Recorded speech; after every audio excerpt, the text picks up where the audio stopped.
감사합니다. 창조적 지성에 관한 이야기를 여러분들하고 이제 나누도록 하겠습니다. 자, 창조적 지성을 이해하려면 왜 창조적 지성을 배워야 되는가부터 아셔야 돼요. 창조적 지성을 배워야 될 이유는 미래는 빅데이터 시대예요. 이 빅데이터 시대라는 건 어떤 특징을 갖냐면요. 미래 예측이 가능해요.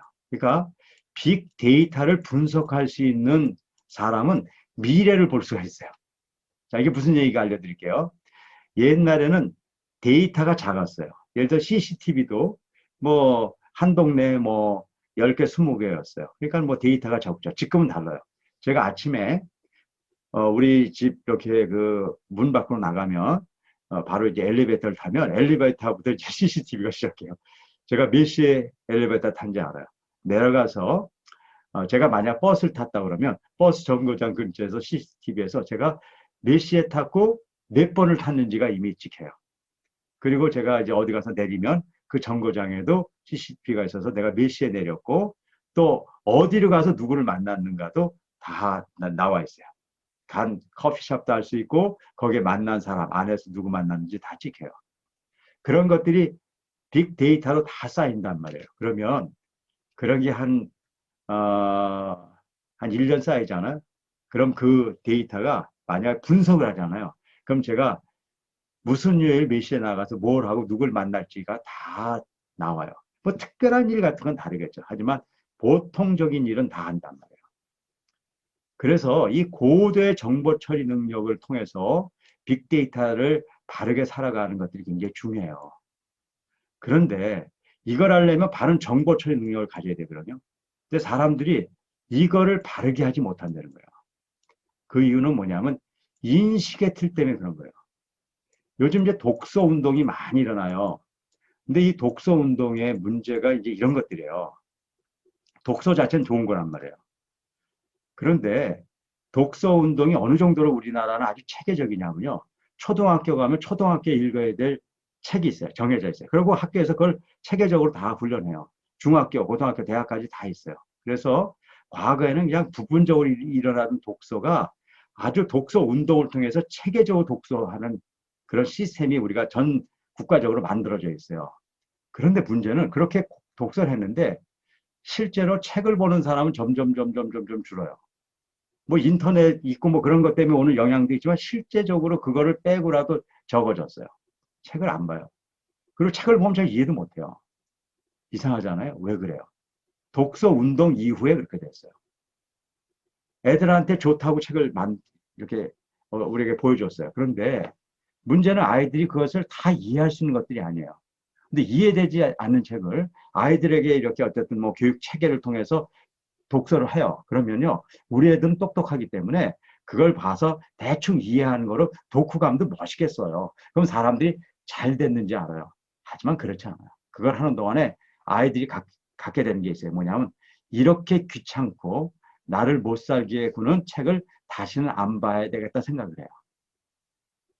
그리고 이해가 안 되는 책을 계속 보잖아요. 그 머리에 약간의 왜곡이 와요.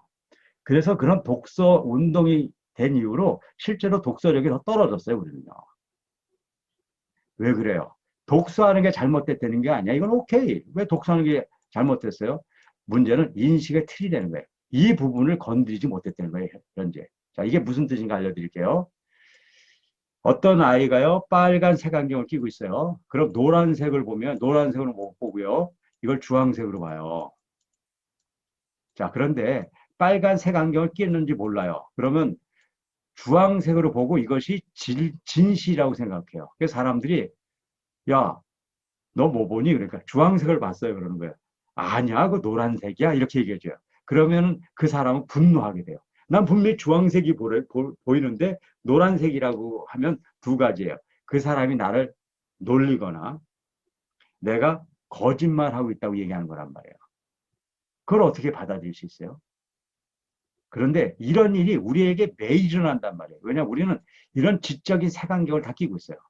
여러분들 지금 내가 이런 얘기를 하면 에이 그럴 리가 있는가? 나는 그렇지 않아.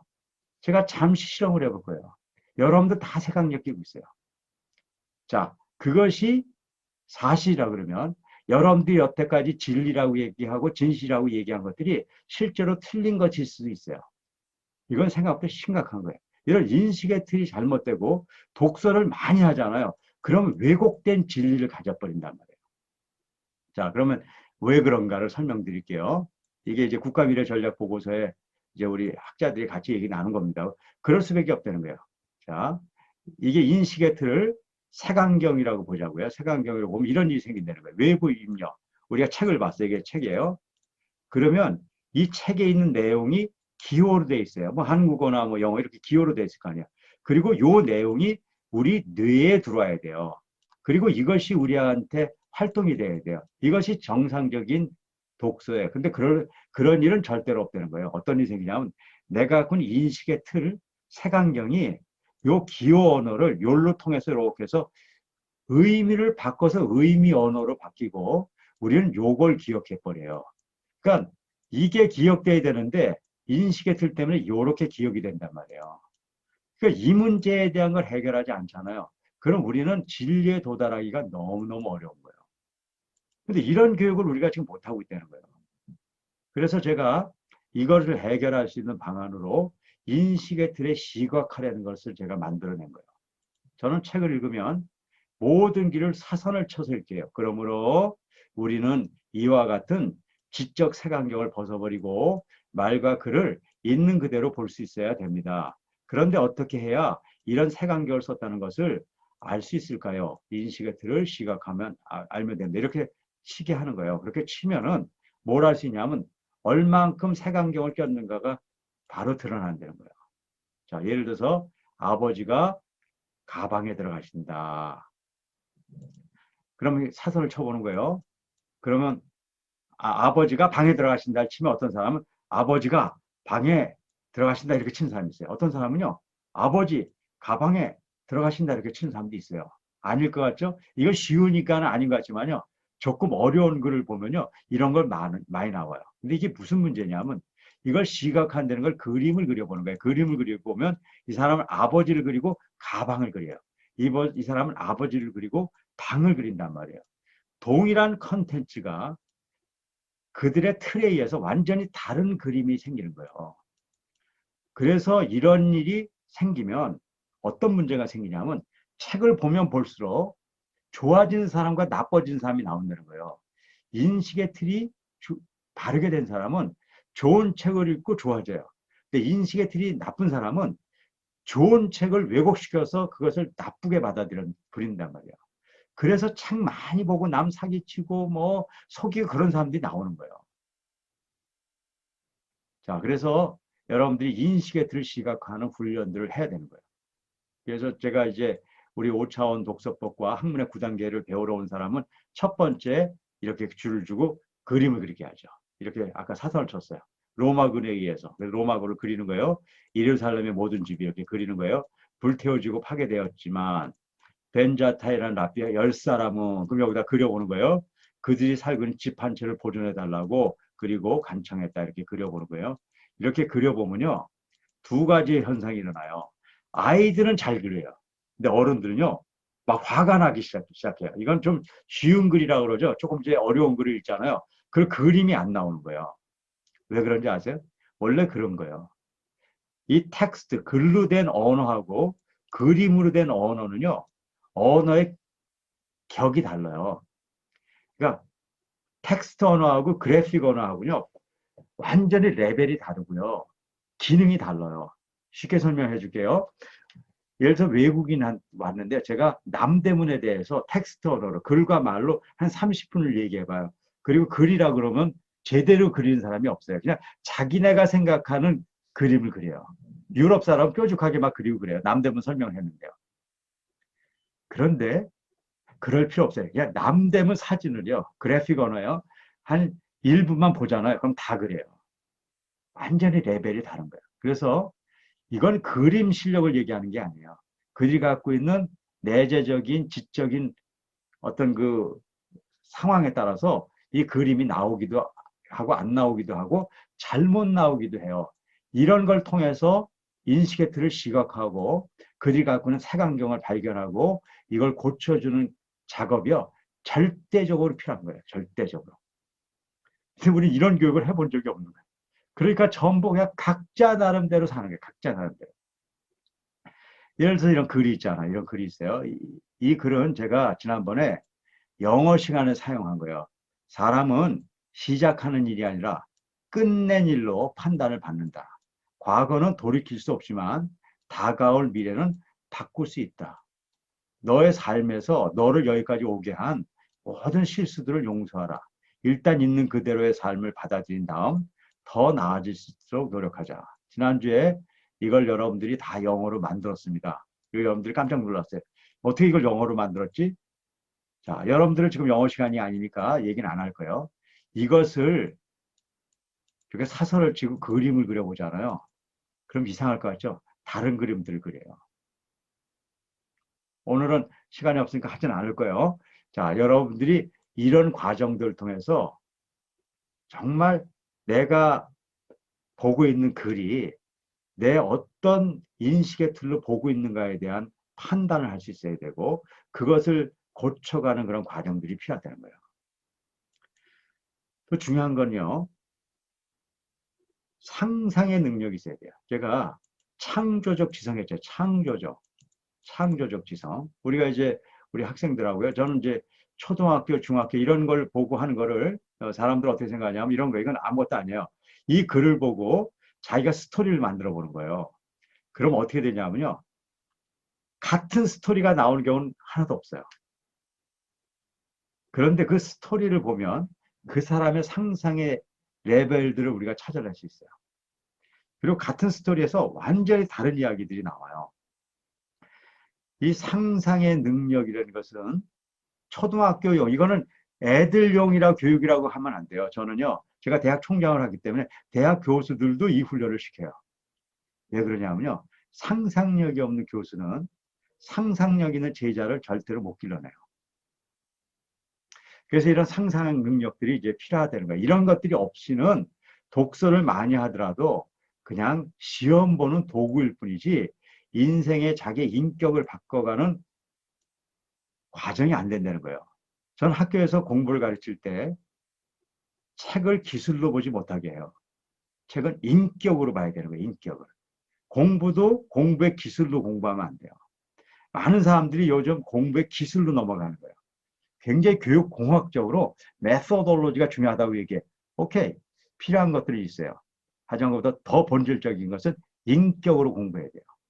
그 인격이 그들의 인식의 틀을 다 바꿔주고 그걸 통해서 진리로 도달할 수 있는 힘이 생긴단 말이에요. 자, 이런 것들이 필요하다는 걸 아셨을 거예요. 자, 그러면 어떻게 해야지 그런 걸 바꿀 수 있는 걸 알아야 되잖아요. 그래서 제가 만든 게 바로 학문의 9단계라는 거예요. 자, 학문의 9단계는 뭐냐면요. 제가 왜 인식의 틀이 깨졌는가를 살펴봤더니 9가지 이유 때문에 깨지는 걸 알게 됐어요. 9가지. 그래서 이 9가지를 고쳐주는 제가 교육 프로그램을 만든 거예요. 그래서 1단계에서부터 9단계까지 열심히 훈련하면 어떤 일이 생기냐면 인식의 틀이 회복돼요. 그래서 어떤 책을 보잖아요. 그건 그것을 있는 그대로 진리를 그 내용대로 그대로 받아들일 수 있다는 거예요. 그 틀의 시스템을 만들어주고 나서 그런 과정을 겪어가면서 독서를 해야 된다는 거예요.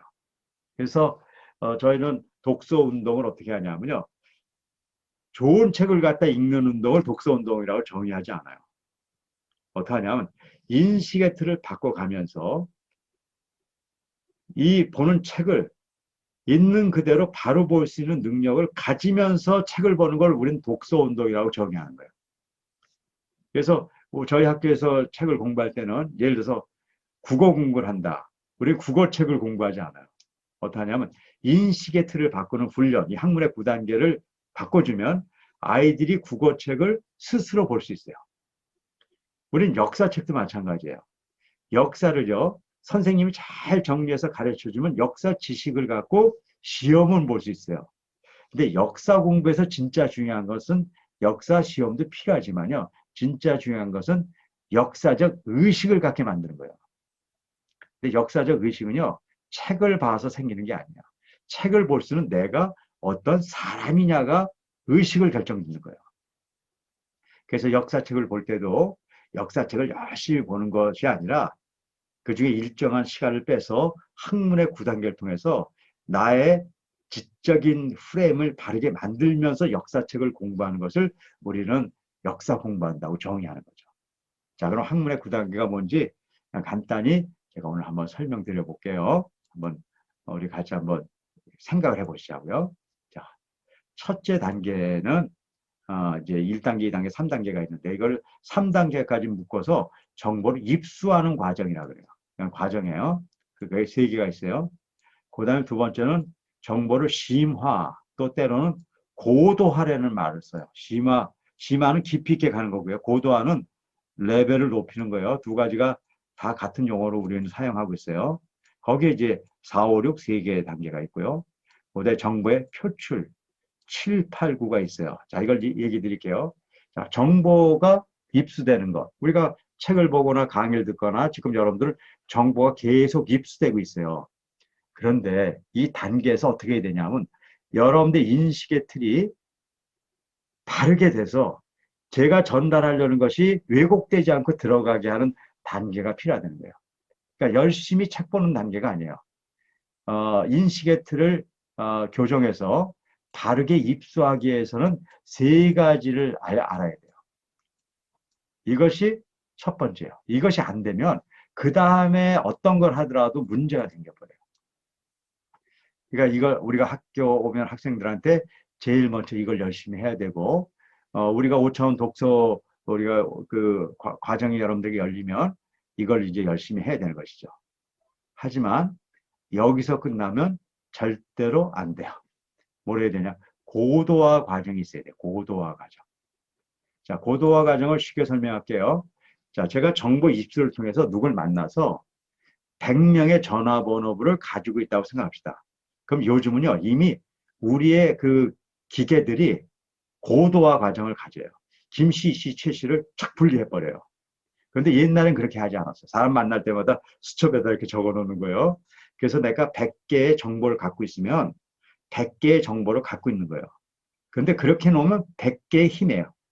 그런데 어느 날 집에 앉아서 옛날엔 그랬어요. 지금은 그렇게 할 필요도 없지만 우리가 수첩에다 이제 다시 적어요. 최 씨 다시 다 적고 김씨 다 적고 이렇게 다시 적기 시작해요. 그래서 이 100개가 분리가 되잖아요. 이렇게.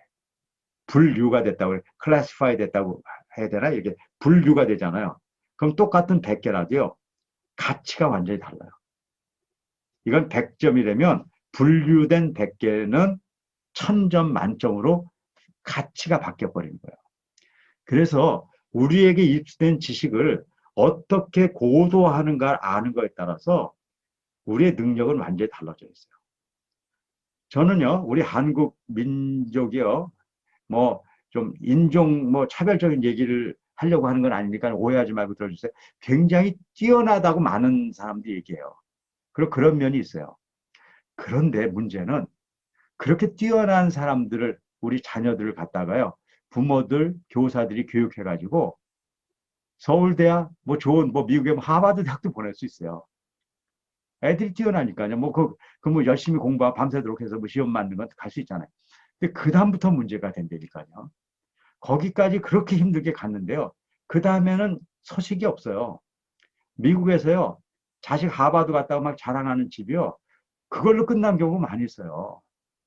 그 다음에 가서 별로 발전이 없어요. 왜 그런지 아세요? 바로 고도화의 단계에 대한 훈련이 없는 거예요. 그러니까 열심히 입수해가지고 시험 성적 올려가지고 좋은 데 갈 수 있지만 그 다음에 배운 것들을 밸류를 높일 수 있는 시스템을 갖지 않으니까 대학 이상부터는 자기 능력을 발휘하지 못하는 거예요. 그래서 여기서 겨우 우리 한국 사람들은 결국 주저앉는단 말이에요. 그럼 그 사람들이 부족해서 그런가? 아니라니까요. 그들도 이런 고도화의 단계를 알기만 했다 그러면 엄청난 일이 생길 수 있는 거예요. 현실적으로 그게 가능한 거예요. 자, 세 번째, 표출의 단계가 있어요. 표출의 단계. 자, 제가 이런 우스꽝 얘기를 해요. 어떤 사람은요, 정말 열심히 책을 보는 거예요. 대단하잖아요. 근데 그러고 생각을 안 해. 그럼 그게 무슨 의미가 있어요? 책을 많이 봤는데 생각이 없어. 그럼 그 소용이 없어요. 근데 이런 경우도 있어요. 책은 별로 안 보고 생각만 많이 한 사람이 있어요. 이거 정말 위험한 거거든요. 뭐 그냥 몇 개 보고 거기에다 골똘히 생각해가지고 뭔가 결정짓는 거예요. 그러니까요, 많이 보고 생각 없는 사람도 문제가 있는 거고요. 별로 보진 않으면서 생각만 많이 하는 사람도 문제가 있는 거예요. 그래서 우리는 어떻게 해야 되냐면요. 제대로 보고 제대로 생각하는 사람이 돼야 돼요. 그러니까 여기까지 잘 온 거예요. 그런데요, 아무 말이 없어요. 그냥 자기 혼자 제대로 보고 자기 혼자 다 내면에 고도하고 그러고 그냥 시험이나 봐서 자기 갈 때는 가지 그것이 외부로 표출돼서 남한테 선한 영향력을 못 치는 사람, 못 미치는 사람이 너무나 많은 거예요. 근데 어떤 사람은 또 여기서 표출을 해요. 근데 그 사람이 입만 벌리면 다른 사람한테 상처되고 많은 사람한테 해가 된다니까요. 그래서 지적인 진짜 힘은 표출에서 나와요. 이걸 잘 하려는 거예요. 다른 거 다 잘하지만 표출을 바르게 해서 남한테 선한 영향력을 미치고 정말 그 공동체를 잘 살게 만들 수 있는 사람이 있고요. 그 표출을 통해서 남을 해치는 사람도 있고요. 기껏 많이 배웠는데 아무 표출이 없어서 그냥 혼자 사는 사람들이 있는 거예요. 그래서 이 세 단계를 바르게 해야 돼요. 이것이 지적인 힘이에요. 그런 면에서 보자면 지적인 힘은 학교 성적이 아니에요. 이런 걸 잘하면 성적은 부작용으로 잘해질 수도 있어요. 하지만 전 그런 얘기를 하는 게 아니에요. 이런 걸 통해서 참과 거짓을 구별하고 바른 인식의 틀을 통해서 진리를 제대로 알 수 있는 사람이 돼서 그런 것들을 고도화하고 그걸 또 잘 표출해서 남을 잘 섬길 수 있는 사람을 만드는 게 우리의 목적이 돼야 되고 그건 공부를 넘어서서 인생이 되는 것이고 그건 공부를 넘어서 인격이 되는 거예요. 그러니까 학문의 9단계는 인격을 이룰 수 있는 가장 기본적인 훈련들이에요. 그래서 이런 훈련을 하기 위해서 우리가 이제 사선치기를 합니다. 바로 사선치기를 하는 것은 사선치는 게 중요한 것이 아니라 인식의 틀을 받아들이는 거고요. 또 밑줄치기를 해요. 밑줄치기는 뭐냐면 내가 중요한 것인가 남이 중요한 것인가를 찾아내는 거예요. 사람들은요. 주제를 찾아라 그래요. 어떤 글의 주제를 찾아라. 그러면 주제라는 뜻이 뭐예요? 중요한 걸 찾는 거예요. 그런데 잘 못 맞춰요. 학교에서도 주제 틀린 사람들이 너무나 많아요. 그러니까 주제 파악이 안 되는 거예요. 왜 그럴까요? 중요한 걸 찾는데 글의 주제는 글을 쓴 저자가 중요한 걸 찾아야 되는 거예요. 근데 항상 자기가 중요한 걸 찾는 거예요. 여러분들 주제는요, 내가 중요한 걸 찾는 게 아니에요. 책을 보면서 사람들은요, 자기가 중요한데 밑줄을 쳐요. 그래서요, 남으로부터 배우는 건 없어요. 그냥 자기가 주장하는 걸 강화시키는 거예요. 많은 책을 봤는데 바뀌지 않는 사람이 많고요. 그저 뭐 지 주장만 외치는 사람은요, 남의 얘기를 그 책을 통해서 볼 수 있는 눈이 없기 때문에 그런 거예요. 오로지 자기 주장을 더 강화하기 위해서 책을 보는 거예요. 그래서 사선치기는 인식의 틀이고 밑줄치기는 내 중심이냐 남 중심이냐를 가르는 거예요. 그 다음에 네모치기가 있는데 보물찾기라고도 하고 그 다음에 여러분들 여기 보면요. 개념심학습법하고 같은 개념이 이제 이거는 입수할 때도 필요하고 고도할 때도 필요한 거예요. 그건 뭐냐면요. 모르는 말이 나왔을 때 우리는 모르는지도 모르고 그냥 얘기해버리고 가게 된다는 거예요. 자, 모든 글은요. 문자 뒤에 진실을 숨겨요. 예를 들어서 어, 저 아이는 저 사람은 구름과 같아. 그러면은요. 그게 무슨 뜻이에요? 그러면요. 저 사람은 구름과 같아. 그렇게 얘기하면 사람들은 다 자기가 생각하는 구름으로 생각해요. 그래서 어떤 사람 구름은 막 떠돌아다니니까 저 사람은 구름과 같아. 그러면 떠돌아다니는 사람이다. 이렇게 생각하는 사람이 있어요. 근데 어떤 사람은 구름을 이 더울 때 구름의 그 뭉게뭉게한 구름의 밑에 놓여서 아주 좋은 그늘에 덕을 본 그런 생각을 가진 사람은 구름과 같이 정말 넓은 마음을 갖고 다른 사람을 돕는 사람이다 이렇게 생각한다는 거예요. 이게 왜 중요한지 아세요? 이것이 본질적으로 인간의 핵심적인 진리를 도달하는 중요한 힘이기 때문에 그래요. 자, 봅시다. 제가 웃고 있어요. 그러면 그거는 팩트예요. 팩트. 사실이에요. 팩트라는 건 사실이에요. 그런데 웃고 있는 건 사실이지만 진실이 있어요. true, 진실이라고 해요. true. true는 웃고 있으면 뭐가 진실이냐면 행복한 게 진실이에요. 그러니까 팩트와 true가 이렇게 연결이 되죠. 자, 그런데요. 제가 지금 웃고 있어요. 그런데 제가 행복하지 않아요. 내가 지금 너무 괴롭고 너무 화나요. 그런데 그걸 드러내고 싶지 않은 거예요. 그래서 내가 그냥 썩소를 지면서 웃고 있어요. 그러니까는 팩트는 웃고 있는 거예요.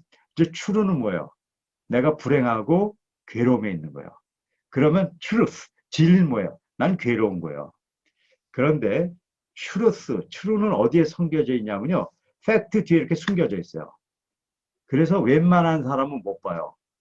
그래서 팩트를 보고 진실인 것처럼 얘기를 하는 거예요. 그래서 문제가 생기는 거예요. 바로 그걸 보물찾기라고도 얘기하고 제가 개념 심화라고도 하는 거예요. 수많은 사람들이 이 문제 때문에 지적인 문제가 생기고 이 지적인 문제가 뭘 만드냐면요. 인간관계를 완전히 말살해놔요. 자, 아이가 이게 이렇게 안 되면 이제 본질을 못 보면 이런 일이 생기는 거예요. 아이가 학교 갔다 와서 엄마한테 하소연을 하는 거예요. 오늘 A라는 일 때문에 제가 괴롭고 힘들어요. 그래서 엄마한테 이렇게 얘기했어요. 근데 엄마는요, 그게 안 보이는 거예요. 그래서 엄마 나름대로 해석하는 거예요. 너 B 때문에 힘들었구나. 이렇게 얘기하는 거예요. 그럼 아이가 분노하기 시작해요. 하지만 어른보다 아이가 더 착해요. 그래서 아이들이 다시 한번 얘기하는 거예요. 엄마 무슨 얘기야? 나 A 때문에 힘들었다니까 B는 또 무슨 얘기야? 그러면서 다시 설명을 열심히 했어요. 그때 엄마가 그러는 거예요.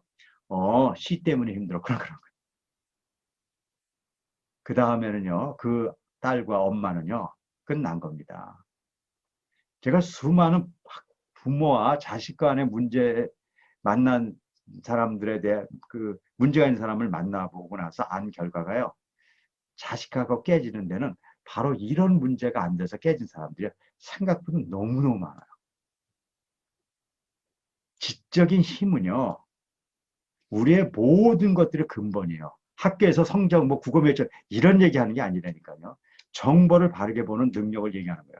그래서 정보를 심화하기 위해서는 먼저 전체를 보고 부분을 봐요. 이걸 고공학습법이라고 얘기하는데 동양의 지에서 뭐라고 얘기하죠?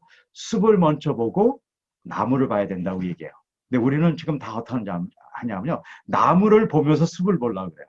학교의 공부가 대부분 그렇게 돼 있고 우리 아이들이 그렇게 공부하고 부모된 우리도 그렇게 살아왔어요.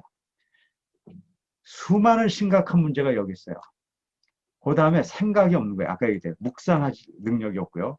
그 다음에 이걸 바로 내 속에 세계관으로 의식화시켜서 가치로 만들어내지 못하기 때문에 문제가 생겨요.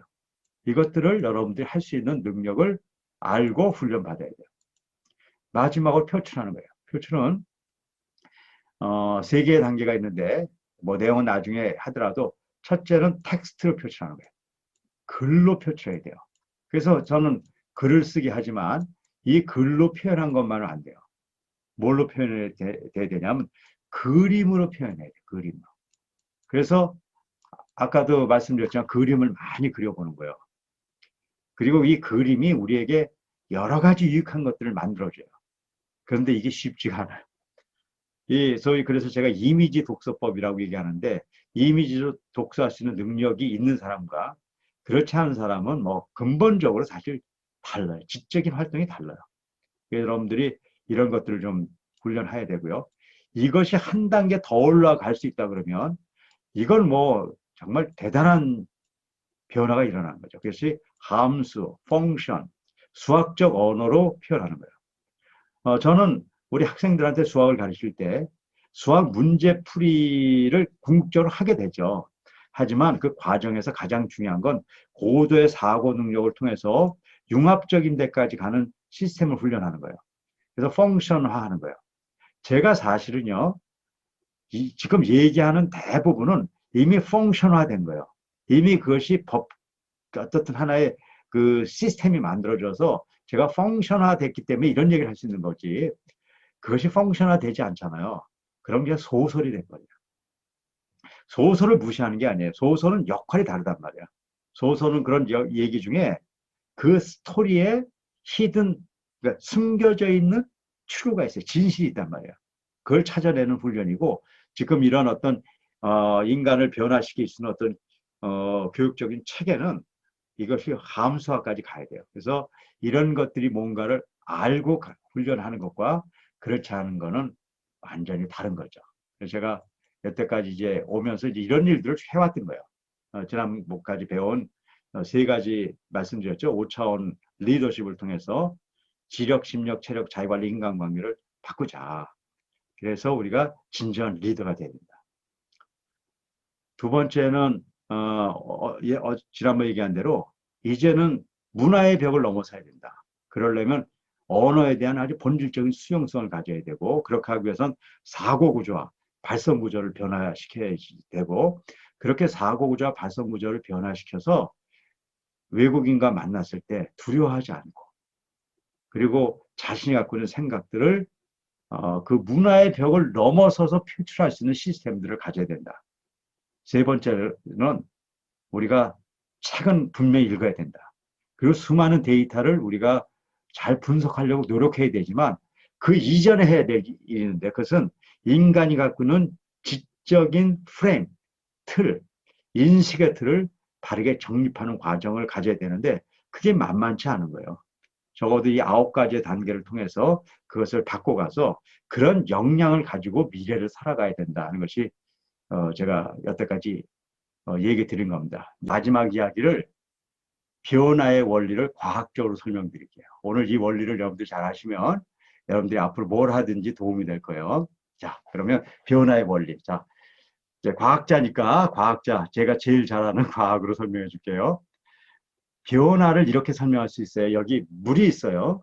근데 그게 어느 날 얼음으로 됐어요. 그럼 우리는 물이 얼음으로 변화됐다고 얘기해요. 맞죠? 자, 마지막 동그라미 해주세요. 이렇게 말로 하기 어렵겠다. 맞아요? 물이 얼음으로 변화했다. 맞아요? 네. 그런데 그게 거짓말이에요. 물은 절대로 얼음으로 바뀌지 않아요. 과학적으로 얘기하는 게요. 물 분자가 얼음 분자로 바뀌기 위해서는 그 분자의 변형에 거의 무한대 에너지가 들기 때문에 그런 일은 생길 수 없어요.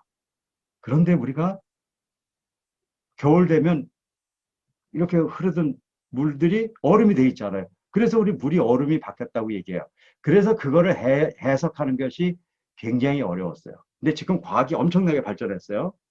그래서 제가 과학자니까 그거를 연구하는 걸 연력학이라고 그래요. 제가 연력학을 연구했어요. 그랬더니 이런 일이 생기는 거예요. 물은 얼음으로 바뀔 수 없는데 어떤 일이 생기냐면 물에요, 얼음에 핵이 생겨요. 핵이라는 것은 작은 거예요. 보이지도 않아요. 하지만 그 안에 정보는 다 들어있는 걸 핵이라고 그래요. 그래서 물에 얼음에 핵이 생겨요. 그래도 안 보여요. 있는지도 몰라요. 근데 얼음에 핵이 있잖아요. 근데 그게 핵이 있을 때 온도가 점점 내려가서 0도 이하로 탁 가잖아요. 그럼 어떤 일이 생기냐면 얼음의 핵이 온도가 착 낮아지면 핵이 물을 잡아먹기 시작해요. 그래가지고 나중에 물을 다 잡아먹어서 거기는 얼음이 돼 있어요. 물이 얼음이 되는 경우는 절대로 없어요. 핵이 자라서 얼음이 되는 거예요. 그러니까 얼음은 얼음에서 생긴 거지 물에서 생긴 게 없는 거예요. 자, 그런데요. 물이 있어요. 근데 거기 핵이 없어요. 얼음이 핵이 없어요. 그럼 0도로 내렸어요. 영하 1도가 됐어요. 영하 2도가 됐어요. 영하 3도가 됐어요. 그래도 안 얼어요. 그냥 물은 얼음이 될 수가 없기 때문에 안 얼는 거예요. 그래서 영하 10도가 돼도 안 얼어요. 그걸 뭐라고 그래요? 과학적으로 과냉수 이렇게 불러요. 영하로 내려갔는데 얼지 않는 물이 있다는 거예요. 자, 제가 여러분들 이 5차원 교육을 통해서 제가 글로벌 공동체를 하자 그러는데 그럼 저는 어떻게 하려고 그럴까요? 여러분들은 뭔가 지금 변하려고 하는 게 있어요. 근데 여러분들은 그게 되려고 그러는 거예요. 그래서 안 되는 거예요. 그런 일은 절대로 없어요. 여러분들이 지금 A라는 상태예요. 여러분들 B를 원하잖아요. 여러분들 B가 되려고 노력하잖아요. 그럼 여러분들 영원히 안 돼요. 제가 과학자이기 때문에 그걸 안 거예요. 저는요, B를 만들려고 하지 않아요. 여러분들을 B의 핵으로 만들 거예요. 그 B의 핵은요, 보이지도 않아요. 바뀐 것 같지도 않아요. 하지만 어떤 조건이 오잖아요. 그럼 그것이 확 자라서 바뀐단 말이에요. 여러분들이 비의 핵이 되잖아요. 그럼 어느 날 여러분들의 핵이 자라서 여러분들 가정을 바꿀 수 있어요. 여러분들 사회도 바꿀 수 있고요. 우리 시스템을 바꿀 수 있어요. 우리가 교육개혁 하려고요. 지금 70년 넘게 교육개혁을 했는데 안 바뀌잖아요. 왜 그래요? 과학적으로 안 바뀌는 거예요. A에서 B 바꾸겠다고 그러고요. 안 바뀌어요. 저는 지금 여러분들하고 교육개혁을 시작하는 거예요. 여러분들이 B의 핵이 돼 보세요. 어느 날 여러분들 가정에서요. 놀라운 기적들이 나온단 말이에요. 그것이 모여서 시대가 바뀌는 거예요. 그것이 모여서. 지금부터 객관화, 주관화라는 거예요. 객관화, 주관화 들으신 분은 아시겠지만 어떻게 하는 거냐면 객관화라는 것은 지금 원동현 박사인 제가 여러분들한테 뭔가를 얘기했어요. 이제는 아실 거예요. 그걸 여러분들 있는 대로 받아들일 수 없어요. 이미 여러분들 인식의 틀이 다르기 때문에 제가 얘기했더라도 객관화를 해보면요. 원 박사가 얘기한 게 중요한 거다 뭘 적잖아요. 그건 사람마다 다 달라요. 왜 그래요? 다 자기가 듣고 싶은 거 듣는 거예요. 제가 그걸 확인하려고 객관화하는 거예요. 그래서 객관화하세요. 2분간 드릴 거예요. 1분 동안 객관화하고요. 그다음에 주관화하세요. 거기에 대해서 내 생각을 적는 거예요. 그리고 이따 한 두세 분만 발표를 하고 제가 그 발표를 듣고 그걸 기준으로 해서 여러분들에게 이제 마무리를 줘드릴 거예요. 그리고 질문 있으면 좀 받을 거니까 지금부터 시작. 2분 시간 드릴게요. 1분 객관화, 1분 주관화. 자, 시작하고 다 된 분은 발표해 주세요.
박사님, 저희 질문을 모르는 사람들이 많은 것 같아가지고 다시 한번. 이따 저기 뭐야 끝나고 나서 우리 저희 민 소장님이 한번 더 예, 자세히 좀 설명을 해 주시죠, 뭐 그러면.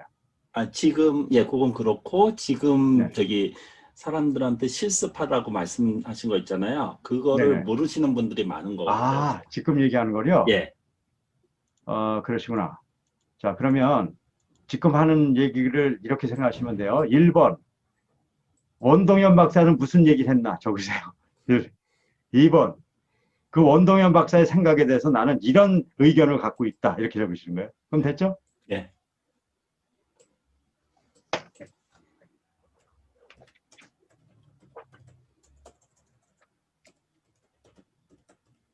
그럼 1분 더 드릴게요.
자, 뭐 못 쓰시더라도 상관없어요. 이거 과정을 제가 이렇게 훈련해 보는 거니까요. 정답은 없으니까 틀린 건 없어요. 그러니까 각자 저게 마음에 와닿구나. 우리가 그렇게 알면 되는 거예요. 걱정하지 마시고. 그 다음에 그거에 대해서 여러분들의 의견을 좀 이야기해 주시고요. 제가 박사님의 말씀을 듣고 객관적으로 생각하는 거 먼저 네. 말씀드리겠습니다. 그 5차원 교육의 핵심은 전면적 인성, 창조적 지성, 언어의 수용성, 융합 능력, 바른 세계관으로 말씀해 주셨고요. 네. 오늘 제가 이 독서 교육을 들으면서는 글을 읽으면서 글 쓴 사람의 생각을 읽어라. 그 부분이 제가 예전에 하지 않았던 그런 부분이구나 이런 생각을 하게 됐습니다. 그렇게 하고 공부를 인격으로 해라. 그 말은 그 말씀은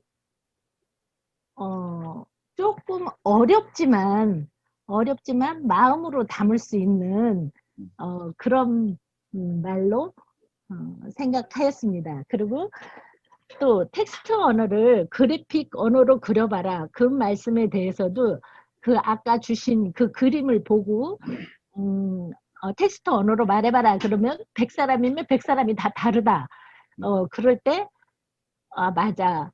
그 받아들이는 거는 내 그릇이구나.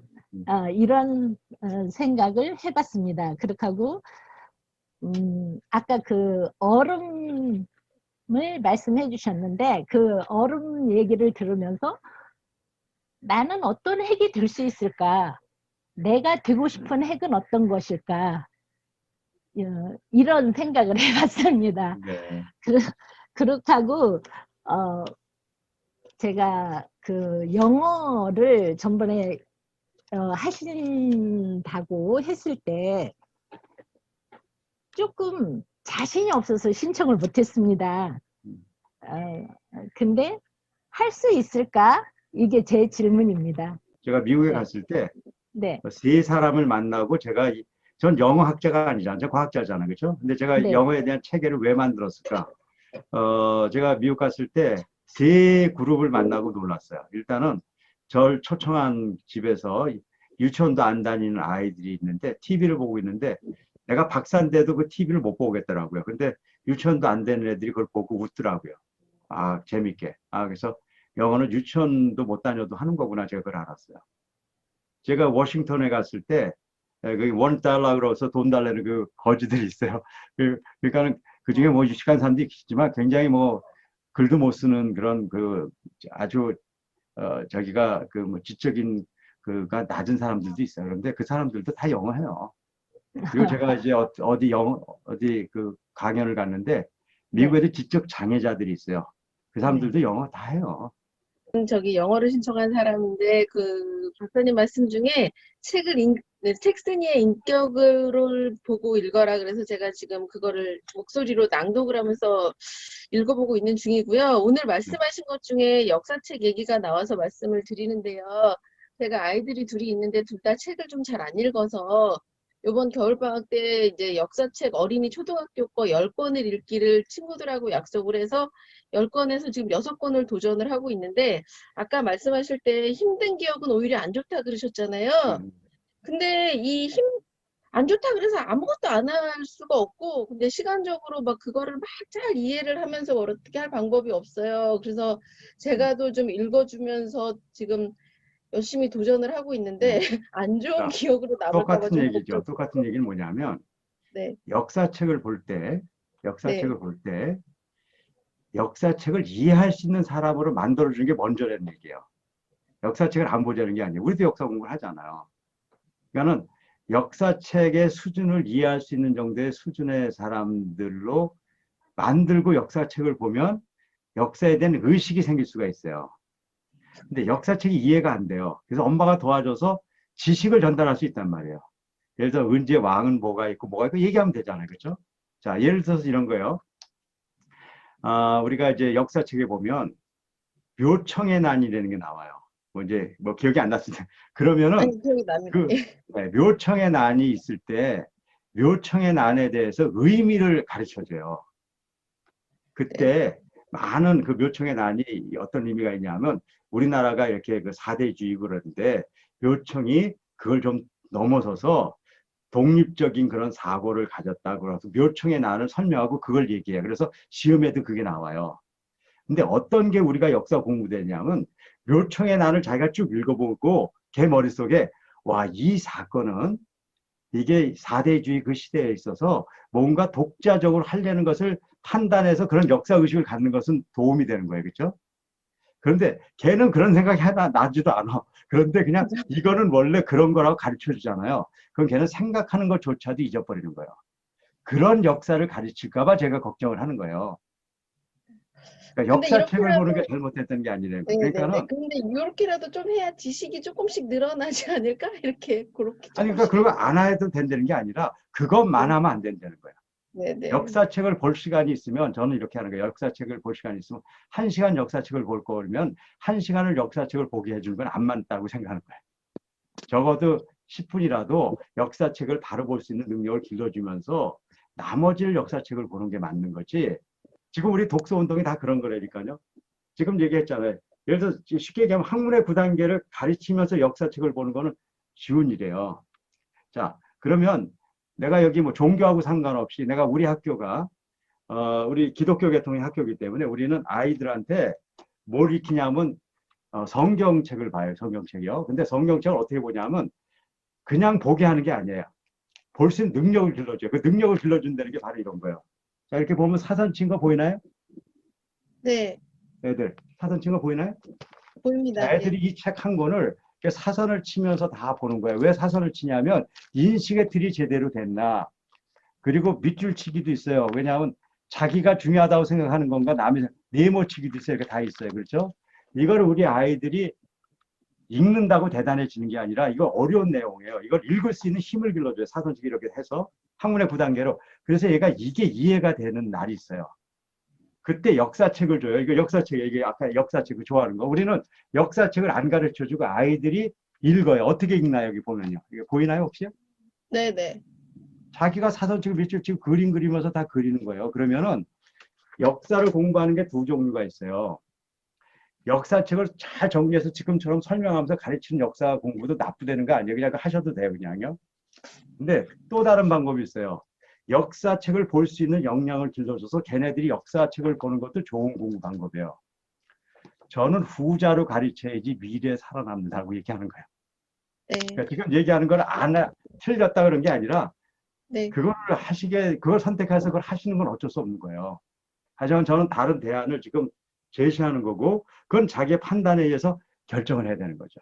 저는 그 선생님의 그 책을 읽고서는 수용성이라는 말에 사실은 울컥했거든요. 음. 제가 그 수용성이 부족해졌다는 생각이 너무 많이 들었고, 네. 정말 그거를 가져야 되겠다는 생각을 되게 많이 했거든요. 근데 저희 아이한테 이 부분을 설명을 했더니 지금 5학년인데 그 아이는 이렇게 좋은 걸 한번 읽어봐라 했는데도 되게 힘들어 하는 거예요. 그러면 그렇죠. 그 친구는 아직 그 여기에 들어올 그 뭔가가 준비가 안 되었다고 생각하고 안 가는 게 맞는 건가요? 아니면 제가 너무 좋으니까 너도 나랑 같이 하자라고 해서 같이 가는 게 좋을까요?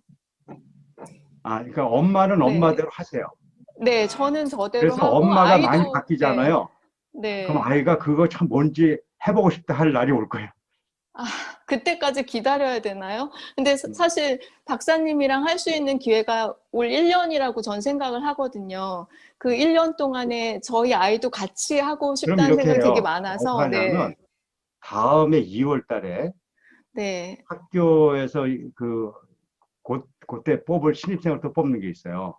네, 그때 네. 와서 인터뷰를 받아보세요. 아이하고. 아이요? 네, 인터뷰를 네. 받아봐가지고 그때 네. 아이가 많이 바뀌어요. 걔도 엄마한테 아, 듣는 거하고 남하고 듣는 거 다르니까 내가 우리 네. 안정현 선생님은 이렇게 질문한 거니까 아이하고 같이 네. 만날 수 있는 제가 기회를 드릴게요.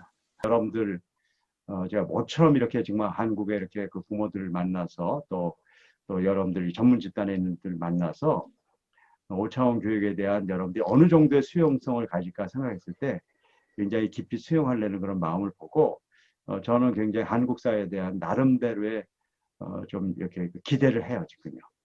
그래서 여러분들하고 좋은 한번 그 새로운 운동이라고 그럴까요? 새로운 우리 한국의 이 정말 지금 한국 사회 어떻게 보면요 전부 그 어떤 문제점이 있다고 얘기하지만 답을 내지 못할 때 우리가 이것이 답이라고 보여주는 게 아니라요. 그냥 우리가 변화됨으로써 답이 있다는 것을 사람들에게 증명해 보이는 것이 가장 좋은 거예요. 남들 보러 자꾸 뭐 하라고 하는 게 아니라 여러분들이 그런 좋은 핵이 되길 바라면서 저의 모든 강의를 마치고요. 이제 뭐 마무리 좀 짓게요. 이제 여러분들은 이제 저하고 이렇게 만나게 됐고, 제가 지난 기간 동안에 한 40명 넘는 분을 인터뷰를 했어요. 그분들은 이제 저하고 교육을 받겠다 이렇게 했는데, 그분들이 저하고 이제 교육을 받는 것, 그건 굉장히 중요한 겁니다. 하지만 뭘 할 때는 왜 해야 되는가 좀 알아야 돼요. why에 대한 얘기가 나와야 돼요. 이 why는 사람마다 달라요. 저는 왜 이 5차원 교육을 하는가?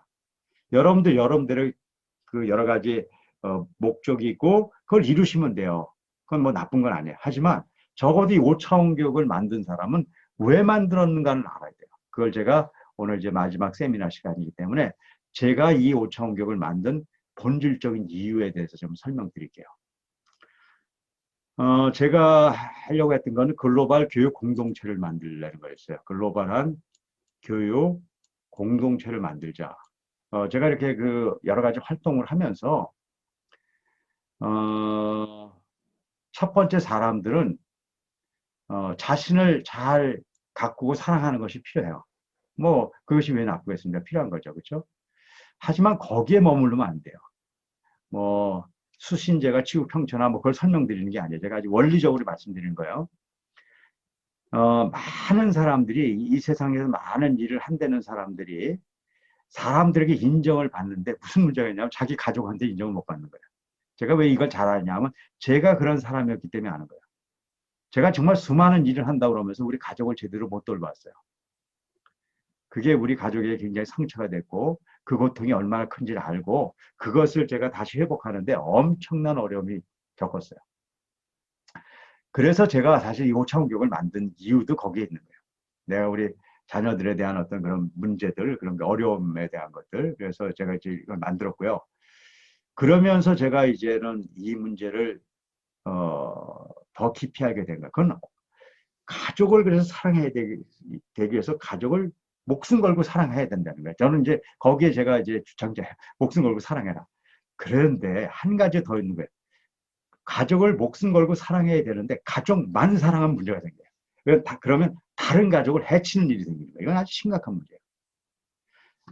우리는 가족을 목숨 걸고 사랑해야 돼요. 그건 맞아요. 하지만 우리 가족만 사랑하면 안 돼요.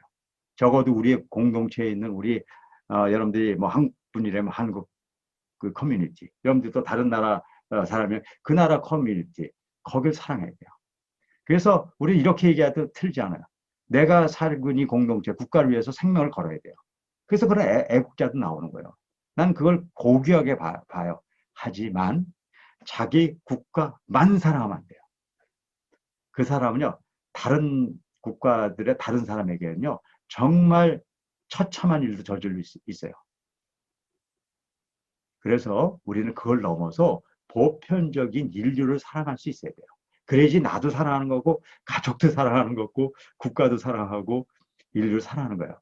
제가 거기까지는 정리가 됐는데, 정말 그게 가능한지는 몰랐어요. 그래서 제가 25년부터 그걸 시작하기 위해서 제가 이제 일을 시작했습니다. 그래서 제가 5차원 전명기 협회라는 걸 만들어서 그동안에 이제 컨텐츠를 만들고 교육을 하면서 그다음에 많은 책도 만들고 하면서 제가 그동안에 가장 주안점을 둔 건 교원 연수였어요. 그래서 우리나라만 해도 뭐 다른 나라도 교원 연수가 많이 있었지만 우리나라만 썼습니다. 우리나라 교원 연수가 여러분들 잘 모르시죠? 지금 한 14,000명 이상이 우리 교사들이 받고 있고 지금도 교사들이 제 교원 직무 연수를 받고 있어요. 그리고 그분들이 연구학교를 만들어서 5차원으로 성공시킨 학교들이 굉장히 많아요. 그런 데이터 때문에 카이스트가 제가 한 교육을 국가미래 전략으로 선택한 거예요. 이런 데이터가 없이 하면 그건 문제가 있는 거죠. 뭘 보고 그걸 해줘요? 그리고 여러분들이 지금 이렇게 연수를 지금 받으신다 그러지만 제가 지난 25년간 일반인과 부모를 해서 한 3,000명 이상 교육을 했어요.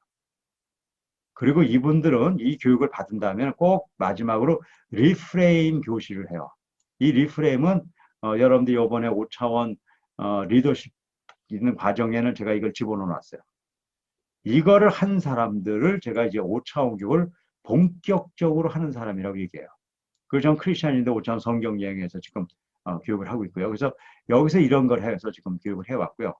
그 다음에 아까 제가 글로벌 교육 공동체를 만들기 위해서 외교부 사단법인으로 국제교육문화교육기구를 만들어서 국제교육지원센터와 그리고 카이스트하고 해서 제가 미래교육연구위원회를 운영했고요. 그래서 만든 학교들이에요. 그래서 제가 DGA 아까 말씀드렸죠. 서울에 한 300명 지금 길러놨고요. 그 다음에 카자흐스탄의 알마티에 지금 한 500명 지금 길러져 있는데요. 여기 이제 러시아권, 우리 한국 사람들이 아니고 다 러시아권 사람들이에요. 그 다음에 이제 키갈리에는 이제 아프리카에 있는 분들인데 지금 아프리카는 거의 다 영어로 지금 거의 통일돼 가요. 그래서 지금 올해 이제 50명 뽑아서 지금 시작하려고 그러고 있고요. 그 다음에 제가 이제 25년 전에 중국 연변과학기술대, 중국에서 지금까지 많은 학생들이 길렀지만 제가 한 1000여 명이 우리 교육에 좀 지금 열심히 한다고 보고 있고요. 또 몽골 국제대학교 1500명, 또 아프리카의 탄자니아 르완다 연합대학에서 한 500명 정도.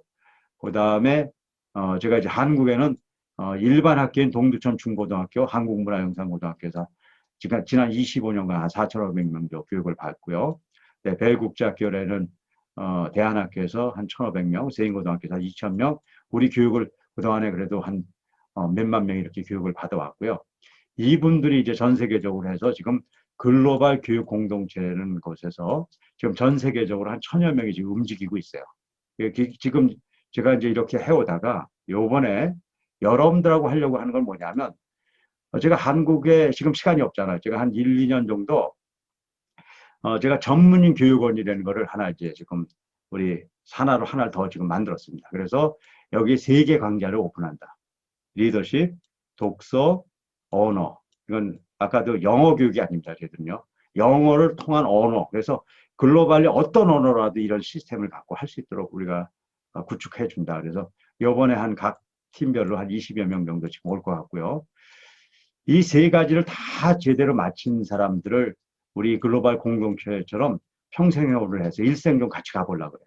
제가 여러분들 통해서 한 100여 명만 같이 갈 인재가 있다 그러면 여태까지 한 1000명하고 같이 합해서 제가 앞으로 미래 시대에 어쨌든 제가 이렇게 꿈꾸는 것들을 여러분들하고 같이 손을 잡고 가야 되겠다 그런 생각 때문에 여러분들을 요번에 이렇게 초청을 한 거고 제가 여러분들에게 요번에 한 3번에 걸쳐서 얘기를 드린 거예요. 그래서 요번에 제가 이렇게 하면서 굉장히 감사했던 거는 여러분들이 생각보다 이렇게 호응을 잘해 주셨어요. 저는 여러분들이 어떻게 호응할까 좀 여러 가지 생각이 있었는데 잘해 주셔서 너무 감사하고요.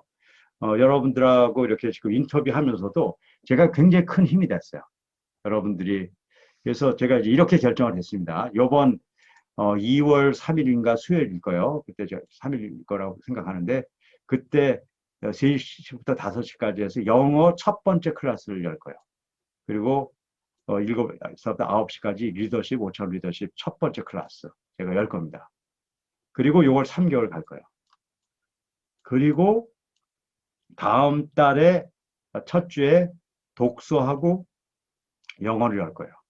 그럼 여기서 영어 리더십하고 못 들은 뭐 그룹들이 뭐 독서도 들 수 있고요. 아니면 또 다른 시작해서 이걸 제가 해서 1년간 프로그램을 다 지금 만들었습니다. 그래가지고 한 5월부터는 토요일 날까지 해서 여기에서 만약에 3개를 다 듣겠다. 그럼 이거 3개월, 9개월 정도 되잖아요. 그래서 9개월 프로그램을 쭉 갈 수 있도록 시스템들을 만들었어요.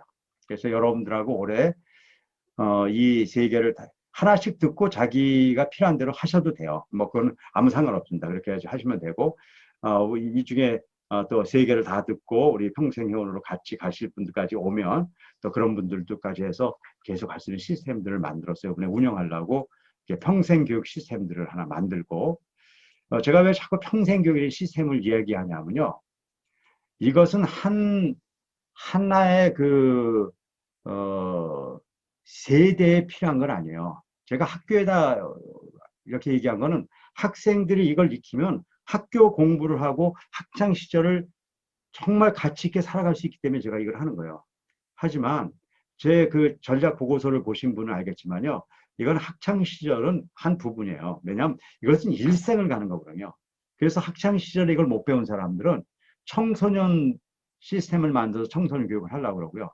또 부모는 부모 입장에서, 또 어른들은 어른들, 또 전문인들은 전문인대로, 또 우리 민 소장님하고 또 이렇게 얘기를 하면서 소위 많은 어쨌든 매니지먼트라는 사람들은 또 그런 분들도 이런 기본적인 인격을 바탕한 각자 영역을 가야 되기 때문에 제가 이렇게 소위 평생교육이라는 개념으로 이 시스템을 지금 이렇게 구축해 나가고 있는 겁니다.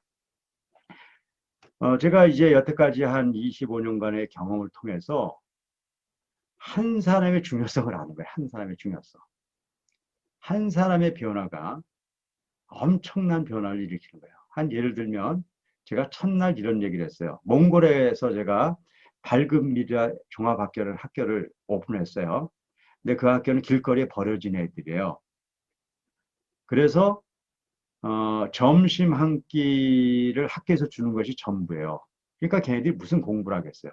그러니까 공부도 거의 포기돼 있고 그런 애들이야.